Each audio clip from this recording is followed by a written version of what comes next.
2,500 rockets have been fired at Israel, of which more than 2,000 have misfired and landed back inside the Gaza Strip, causing untold damage to people there. In the past day, the Air Force has struck a launch post from which rockets were fired at Israeli communities just yesterday. Over 1,200 victims of the 10/7 massacre have been identified to date. Total number of people injured since 10/7 requiring evacuation to hospital is 11,485. IDF fatalities since the start of the October 7th massacre stand at 466. That's up by 3 since yesterday's update. The whole nation mourns the deaths of Master Sergeant First Class Reserves Maoz Fenigstein, Captain Reserves Lior Sivan, and Captain Reserves Uriel Cohen, who all fell in battle yesterday. May their memories be a blessing. An update on the October 7th hostage crisis. Hamas is still holding 129 people hostage since 10/7. That's in addition to 4 hostages from before the massacre. Among those 129 hostages are 19 females and 110 males, 118 Israelis and 11 foreign citizens, 2 minors, the Bibas infants, and 10 people aged 75 and over, including the men in the Sikh, Hamas and Islamic Jihad propaganda videos. Included in those 129 hostages are at least 21 who have been murdered, with Hamas holding their bodies hostage. Israel demands that the Red Cross pressure Hamas to secure access to the hostages in its terror dungeons.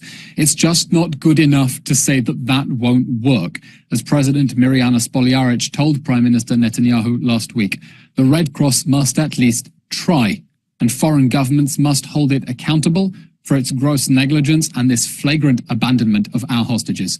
We all saw that tweet from the Red Cross yesterday listing 11 groups that are protected under the rules of war, and we are horrified by the glaring omission of hostages from that list, which it's difficult to believe was entirely by accident. We demand that the Red Cross start drawing attention to the plight of those vulnerable hostages in the Hamas terror dungeons and pursue every avenue to visit and treat them before their release.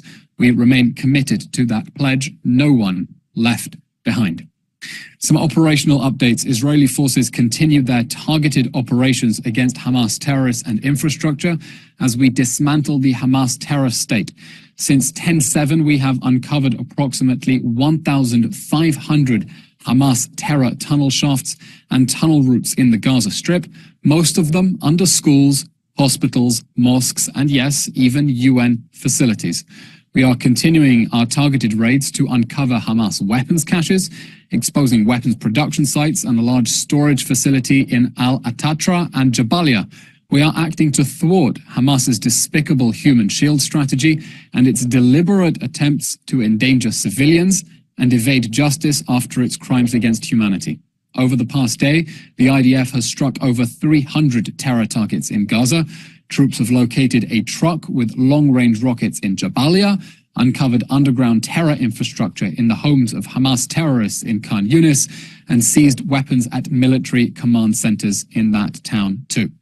Israel also continues to expose how Hamas has militarized hospitals, jeopardizing their protected humanitarian status under international law.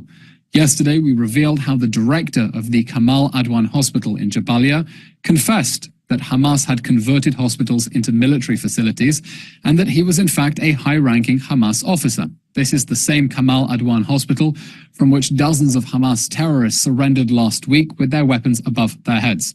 Ahmed Kahalot told investigators that he was recruited to Hamas in 2010 at the rank of brigadier general, and the hospital retained Hamas military operatives as medical staff.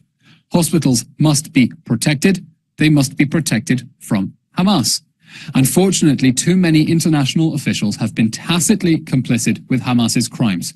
Instead of demanding accountability, they cover up for Hamas, and they try to shift blame onto Israel to cover up that fact. We refer, example, to recent calls by UN officials calling for an investigation into the Israeli raid on that hospital when they should be investigating how Hamas turned it into a military base right under their noses. We demand that the World Health Organization, Red Cross, and all other aid agencies active in Gaza condemn Hamas for waging war out of hospitals and jeopardizing their protected status, and we expect foreign governments to hold them accountable for failing to do so. We are deeply moved by Ayelet Levy Shahar, who is speaking out on behalf of her 19-year-old abducted daughter, Nahama. International condemnations, she says, have been too little and too late. We now know where the UN Women Organization was for the 55 days before it condemned Hamas's use of rape as a weapon of war. Their Deputy Chief of Peace and Security was busy endorsing over 150 anti-Israel tweets, and I hope you've seen that shocking report by UN Watch. That was more than negligence. This is the abandonment of Israeli women, and time is running out for them in the Hamas terror dungeons. An update on humanitarian aid. Israel still has excess capacity to increase aid deliveries to Gaza by 300%. Yesterday, Israel inspected 127 humanitarian aid trucks, which then entered Gaza through Rafah and Kerem Shalom, and we can screen up to 500 at the moment. If the aid entering Gaza is inadequate, interested parties should ask international donors why they are not sending more, Hamas why it is hijacking aid, and international agencies why they do not condemn Hamas's theft of aid. Sadly, parties who want to secure impunity for Hamas and cover up their own complicity with it are trying to deflect blame onto Israel. We categorically reject the despicable and libelous allegations that Israel is somehow obstructing the delivery of humanitarian aid into Gaza when we stand ready to facilitate 300% more. An update from the Northern Front. The IDF continues to respond forcefully to Hezbollah aggression on the northern border, striking launchers used to fire at Israel and the terrorists responsible. The situation in the north is intolerable, with 80,000 Israelis displaced from communities along the border and unable to return home. Hezbollah's systematic violations of UN Security Council Resolution 1701 have rendered it effectively null and void. After 2.5 months of ignoring our warnings to desist and cease its aggression, Hezbollah is now dragging Lebanon into an unnecessary war that would have devastating consequences for the Lebanese people. The time is now for the international community to act for the full implementation of UN Security Council Resolution 1701, because we are determined to restore security based on that resolution, pushing back Hezbollah. Unless and until a diplomatic solution is found and implemented, we will continue making the necessary preparations to remove that threat from our border. Finally, a diplomatic update. As the UN Security Council prepares for another vote, we are glad that Secretary General Antonio Guterres watched the Hamas atrocity video 74 days after the massacre. After that private screening, he said that what he saw was human beings at their worst, and we propose working that language into a UN Security Council resolution. And here is our text. Having resolved that the Hamas atrocities of the October 7th massacre showed human beings at their worst, the United Nations demands the worst people's unconditional surrender and the immediate release of the hostages. That is the only step the United Nations can take to advance international peace and security as Israel proceeds to dismantle the Hamas terror state in response to 10/7 and to bring the perpetrators of those barbaric atrocities to justice. That's all for today's update. We'll now take your questions through the Zoom. Thank you.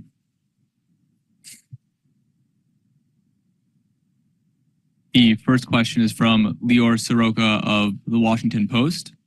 Can you comment on the newly published information regarding the death of the 3 hostages by the IDF? Was there a video in which they are being heard asking for help in Hebrew? Did the army kill the Hamas militants who held the hostages before the incident occurred? That tragic incident is, of course, being investigated fully by the IDF, and everyone in Israel is asking how on earth a tragic accident like that could happen. We know that our forces are operating in impossibly difficult circumstances in which Hamas is operating in civilian dress, out of civilian areas, trying to lure our soldiers into ambushes, including by trying to lure them into thinking that they are going to save hostages, and that is being investigated. As for specific information coming out of the IDF investigations, the IDF will, of course, continue to update and will continue to be transparent about the results of that investigation, but that information, as and when it comes out, will come from the IDF. Next question is from Hannah Julian of the Jewish Press.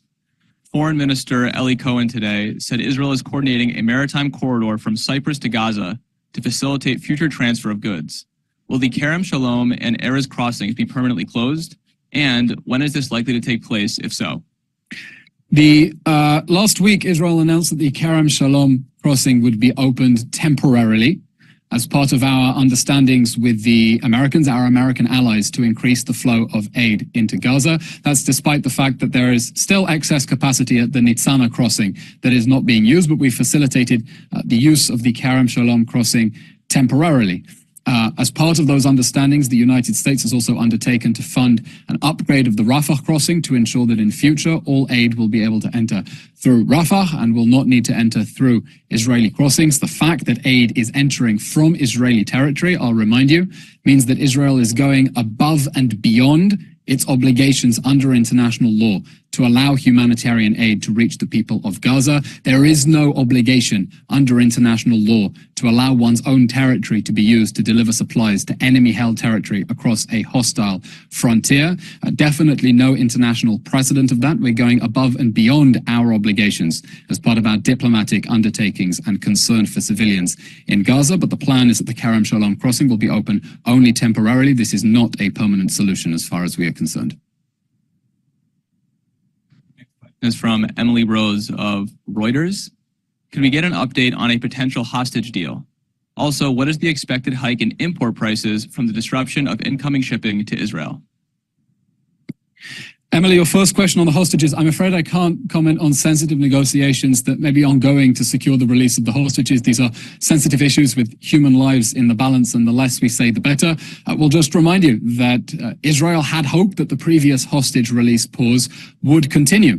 And just as Hamas started this war on October 7th, it restarted this war on December 1st when it decided to terminate the hostage release pause, not release 10 hostages on the last day, not release all the women and children as it was obligated to do so, and to resume rocket fire towards Israeli cities. We already had enough violent Palestinian criminals in our jails lined up to secure the extension of that hostage release pause by a few more days, and we think it's regrettable that Hamas decided to terminate that framework and resume hostilities against us. As we've said from the very beginning, we have two main goals in this war: to bring back all the hostages, no one left behind, and to destroy the Hamas terror state in response to 10/7. And we will, of course, welcome any opportunity to get hostages out of Gaza. That is a top priority for us. But beyond that, I can't comment on sensitive negotiations other than to say we're committed to that pledge. There will be no one left behind. And everyone in here, you know, I'm wearing this dog tag around my neck to remind us that none of us are free until all of them are free.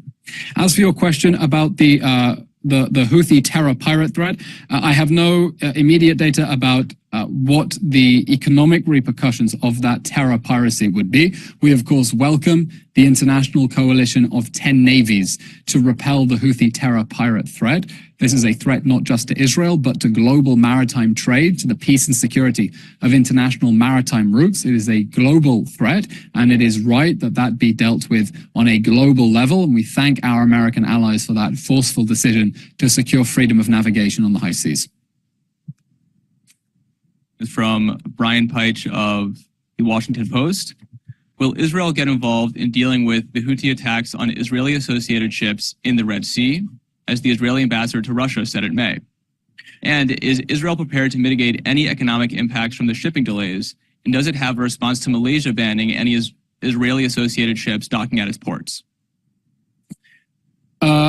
As for your question about the Houthi terror pirate threat, as we said, this is a global threat. It is correct that this be dealt with on a global level. We salute our American allies for leading that response.